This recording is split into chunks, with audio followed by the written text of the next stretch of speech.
네, 시청자 여러분 안녕하십니까? 구독자 여러분 안녕하십니까? 100원, 200원 후원해주시는 후원자 여러분들께도 이제 감사의 말씀을 드리면서 오늘 새벽까지 비가 많이 왔었는데요. 지금 또 해가 떴고 구름도 많이 거친 상태로 하늘이 열려 있습니다. 그런데 우리가 늘 이렇게 생각하는 거는 비 오는 날도 있고 이제 해가 뜨는 날도 있고 그런 거 아니겠습니까? 뭐 해만 주구장창 뜬다 그런 것도 이제 있을 수 없는 얘기지만 비만 주구장창 온다 이것도 이제 있을 수 없는 얘기고, 그래서 이제 날씨는 변화무쌍하다. 그런데 이제 우리가 이제 기후 온난화 과정을 거치면서 이렇게 뭐라 그래야 될까요?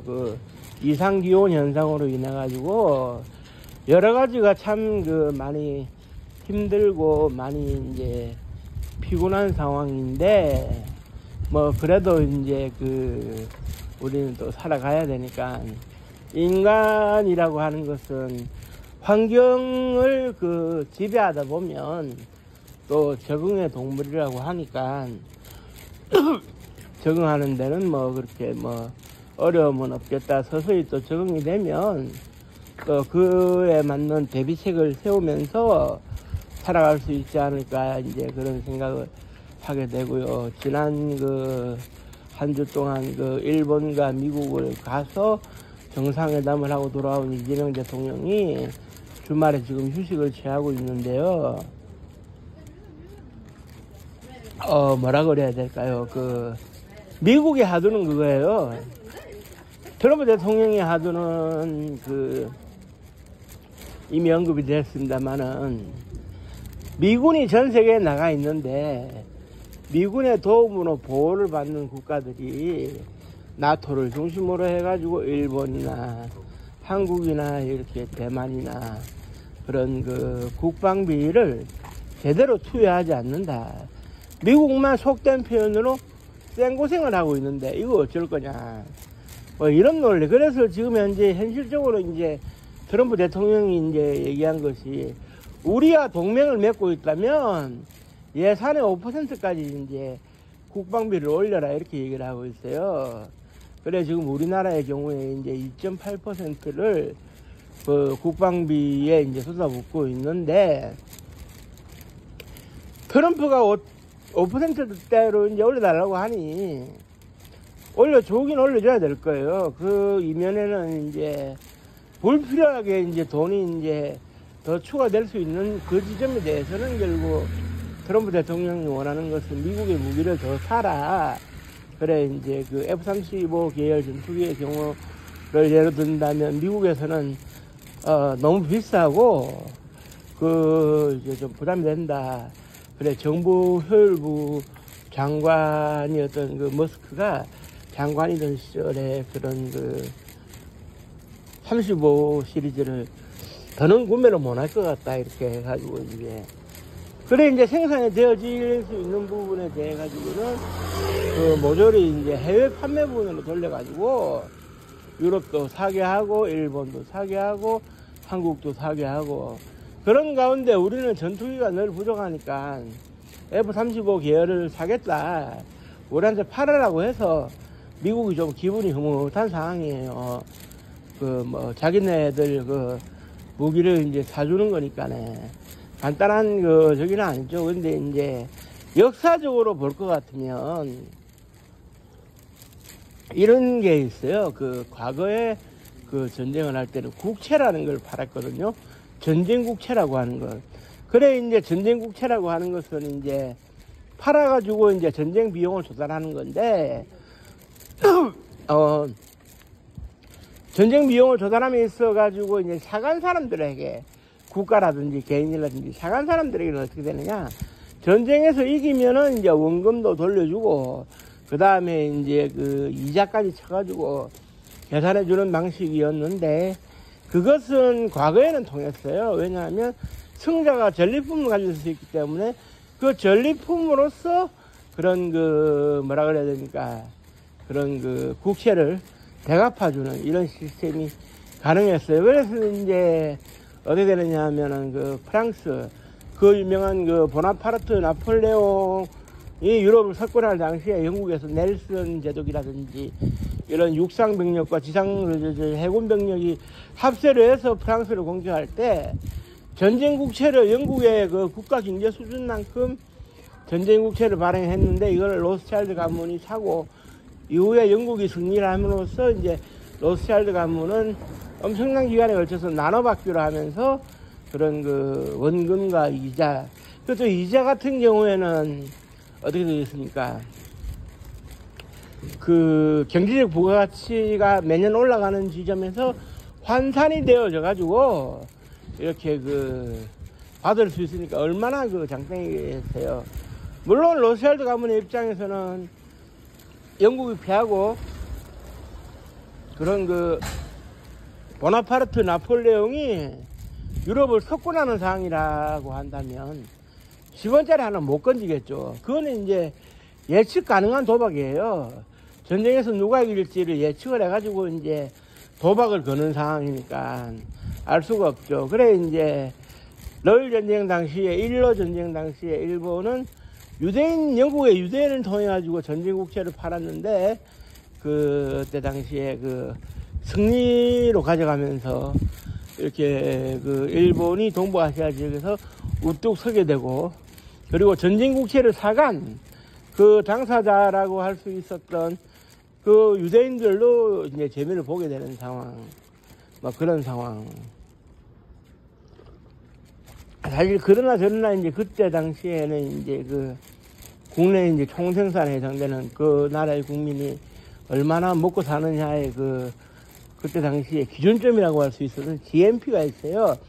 GNP가 있는데 그때는 그 예산도 아니고 GNP에 의해서 생기는 이 모든 것, 국가가 가용할 수 있는 그 모든 것을 전쟁 경비로 쏟아붓는 거예요.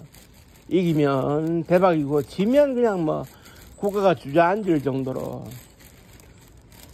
그러던 것이 이제 그 모든 것을 몰입해가지고 이제 전쟁을 벌이던 것이 이제 제한적으로 이제 서서히 바뀌기 시작하는데, 우리의 그 주적인 북한 같은 경우에는 항상 이제 국방 우선주의라는 논란이 있죠. 그래서 이제 경공업을 통해 가지고 이제 국민들에게 물자 제공을 할 생각을 안 하고 이놈의 전쟁 준비에만 몰입을 하다 보니 어떻게 되느냐, 60년대 70년대 초반까지 예산의 30%가 아니에요.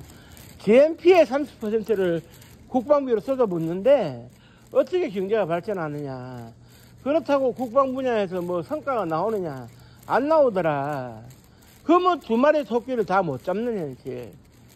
그때 당시에 우리도 이제 그 예산을 쏟아부을 수 있을 만큼 국방 예산을 없는 살림에도 쏟아부었어요. 우리도 예산의 한 20%는 썼거든요.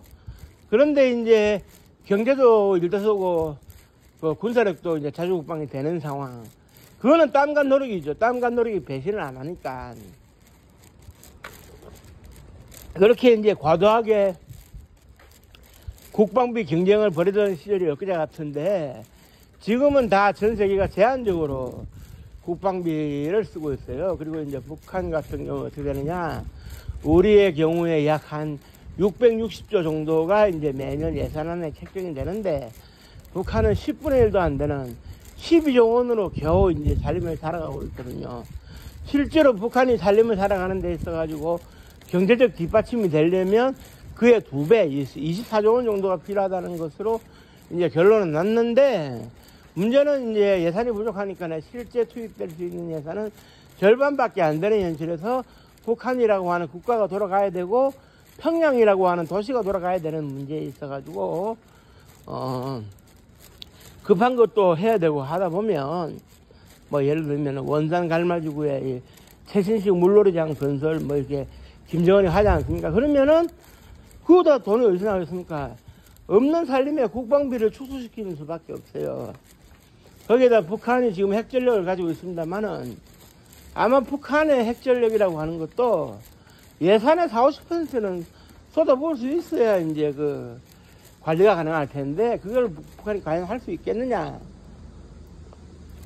1년에 4조 원, 5조 원 정도를 쓸 수 있겠느냐라고 본다면 그건 뭐 어려움이 있겠죠.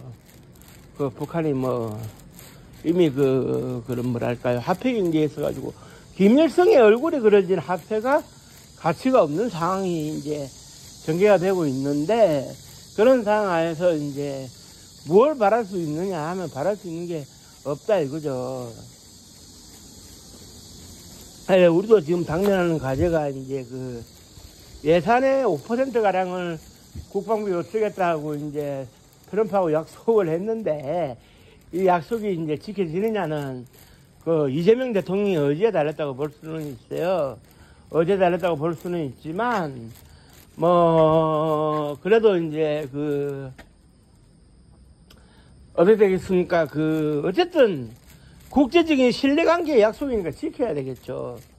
우리도 이제 군사무기도 또 많이 필요하고, 병사들과 장교, 부사관들의 월급이 올라가면 인건비 문제도 있을 것이고, 그러니까 이제 얼마나 이제 효율적으로 국방 예산을 집행하느냐의 싸움에 이제 달리게 되는 건데, 과거처럼 또 이렇게 우리가 군비 경쟁에 나설 수도 있는 이런 오묘한 상황인데, 이 오묘한 상황에서 국민들에게 세금을 더 걷지도 않고 자체적으로 역량을 대비해서 이렇게 하려고 하다 보면 뭐 어려운 점이 한두 가지는 아니겠습니다만은, 이재명 정부가 어떻게 이제 헤쳐나갈지에 대해서는 국민들이 이제 관심을 가지고 이제 지켜보시면 될 것 같고요.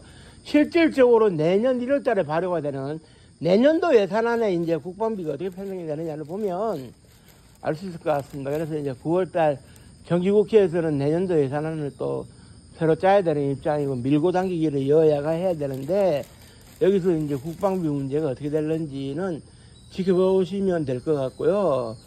지켜보면서 이제 변동사항이라도 있으면은 그런 내용에 대해 가지고는 제가 또 방송을 통해서 알려드리도록 하겠습니다. 아무쪼록 오늘도 이제 낮에는 무더위가 이제 지속이 되고 있는데, 뭐 너무 이제 더위에 지치지 마시고 시원한 냉면 한 그릇, 수박 한 조각으로 여름을 이겨내시길 바라고요. 또 오늘도 멋지게 이제 토요일 밤이니까 삼겹살에 막걸리 한 잔, 소주 한 잔 해야 되지 않겠나 하는 생각을 가져보면서 방송을 마치도록 하겠습니다. 끝까지 시청해주신 모든 분들께 감사의 말씀 드리고요.